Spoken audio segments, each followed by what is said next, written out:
Consider the triangle shown. Voila.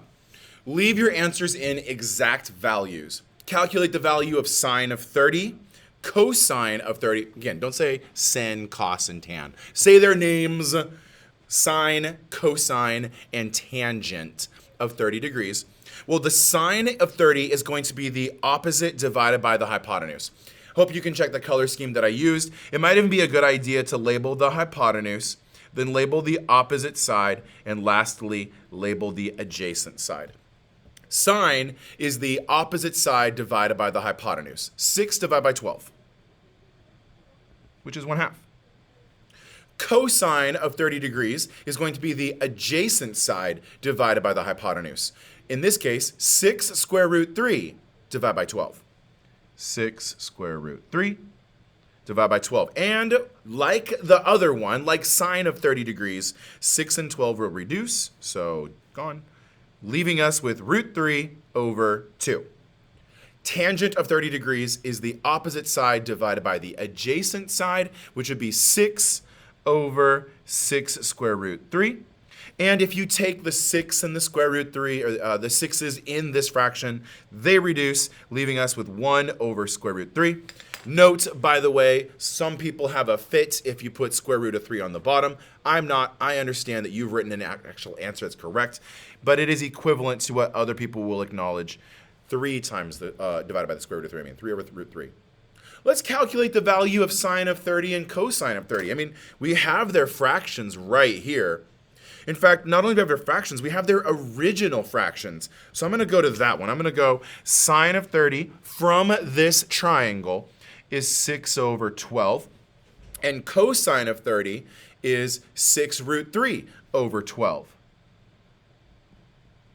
Now, a fact about fractions is when you're dividing a fraction by another fraction, there's some messiness to that problem. So the way to stop dividing fractions by fractions is to use something called flip and multiply. But it's a way of canceling the denominator by multiplying by its reciprocal.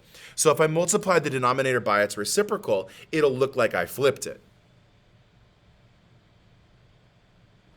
If you multiply the bottom of a fraction, that totally changes the fraction. So to keep things balanced and the same, we have to also multiply the top of the fraction by the bottom. So this 12 divided by 6 root 3 is going to go up here. 6 root 3. Now what this does is it makes lots of things reduce. On the bottom, the 12s reduce. The 6's reduce, the root 3's reduce. And we're left with over 1. Which if you have a fraction where 1 is on the bottom, that actually isn't necessary to write anymore. Because dividing by 1 isn't going to change it.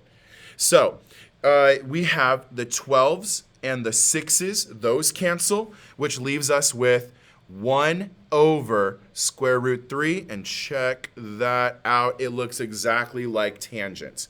Okay, I'm going to speed run to the rest of the video, and then I'm going to end it. So here we go. Sine of 30, 1 over 2. Cosine of 30, root 3 over 2. The 2's cancel. It leaves us with 1 root 3, and that happens to be tangent. So sine divided by cosine is tangent. It looks like the sine, cosine, and tangent ratios all use combinations of the hypotenuse, the opposite, and the adjacent sides. Well, when you put them in combination with each other, that means the tangent ratio is the sine ratio divided by the cosine ratio.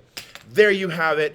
All 3 of our trig ratios, sine, cosine, and tangent, and how they're known and how they're used. So thank you for watching, commenting, liking, and subscribing. I want to encourage you to keep going and learning. Go to the next page, the next activity. We're going to talk about inverse cosine now. Cosine is the adjacent divided by hypotenuse.